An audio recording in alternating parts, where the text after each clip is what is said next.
여랑야랑 정치부 정한희 기자와 함께합니다. 첫 번째 주제 보겠습니다.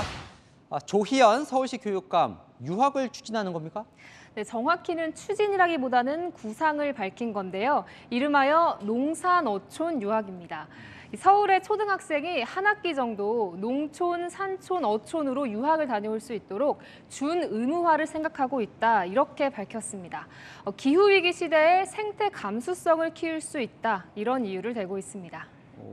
모든 초등학생을 다 보내겠다는 건가요? 아까 준의무화, 이건 뭡니까? 네, 강제는 아닌 것 같습니다. 이 조 교육감은 말이 준의무화지 강력 권고 정도로 이해하면 된다고 설명했습니다. 글쎄요, 이거 자체에 대해서 동의하지 않는 사람도 있을 것 같은데요. 네, 오늘 국민의힘 권성동 원내대표는요, 농어촌에 간다고 감수성이 높아지는 것도 아니라며 본인도 지키지 못한 감수성 교육을 왜 대한민국 학부모에게 강요하냐고 비판했습니다. 그러니까 저 말은 조 교육감 이 자녀 2명 모두 외국어고에 보냈던 걸 이 지적을 하는 거군요. 네, 실제로 온라인 커뮤니티를 보면 내로남불이라고 지적하는 내용이 많았습니다. 볼까요? 자기 자식은 외고, 남의 자식은 농산어촌 유학 써 있네요. 네, 본인이 먼저 1년 살고 와서 정책을 만들었으면 좋겠다는 의견도 있었고요. 조 교육감이 3년 전 추진했던 평양 수학여행도 소환됐습니다. 자, 이런 정책을 갑자기 추진하겠다고 하면 학부모는 좀 당황스럽기도 하죠. 네, 최근 교육부의 만 5세 입학 정책과 비교하면서 의견 수렴 없이 불쑥 꺼낸 절차를 비판하는 댓글도 많았는데요. 조 교육감 당시 교육부를 강하게 비판했었습니다. 최소한의 절차적 정당성조차 지켜지지 않은 개편안이었다고 생각합니다. 지금이라도 교육부가 더 다양한 목소리를 듣고 조 교육감도 더 다양한 목소리를 들을 필요가 있어 보입니다. 네, 다음 주제 보겠습니다. 짝짓기, 민주당 이야기인가 보군요.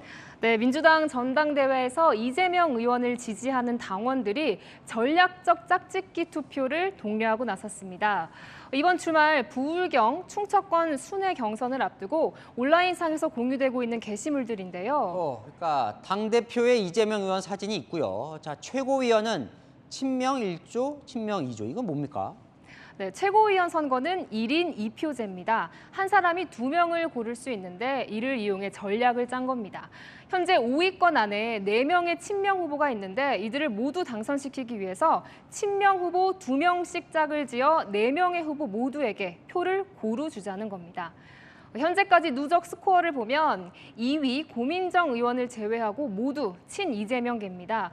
그런데 5위 서영교 의원과 6위 친문 윤영찬 의원 득표율 차이가 1%포인트밖에 나지 않다 보니 서 의원이 당선되도록 표를 나눠주자는 거죠. 이런 전략을 공공연하게 밝힌 의원도 있다면서요. 네, 강성 의원 모임 철험의 소속이죠. 김용민 의원은 친명 후보 4명과 찍은 사진을 올렸고요. 또 민주당 개혁을 위해 확실히 1등을 만들고 다른 후보에게 표를 고루 분산시켜야 한다고 당부하기도 했습니다. 참 대단하네요. 그러니까 최고위원 1명도 양보할 수 없다 이런 건가요? 네, 이미 당내 무게추는 확실히 기울어져 있는 것 같습니다. 현장에서 제가 보면은 거대명이에요. 거의 대부분은 이재명이에요. 현장 분위기는 더 쏠림 현상이 있어요. 참, 이 친문들이 전혀 힘을 못 쓰네요. 자, 당선과 낙선 경계선에 서 있는 윤영찬 의원은 그럼 위기겠군요. 네, 윤 의원은요, 본인을 떨어뜨리려는 전략적 짝짓기 투표 부끄럽지 않냐며 이재명계를 강하게 비판했고요. 패거리 정치라고도 했습니다. 이번 전당대회 당대표 경선보다 최고위원, 그중에서도 5위 경쟁이 어째 더 치열해 보입니다. 현역 의원 대다수가 친문이었는데 또 이렇게 바뀌는군요. 여랑야랑이었습니다.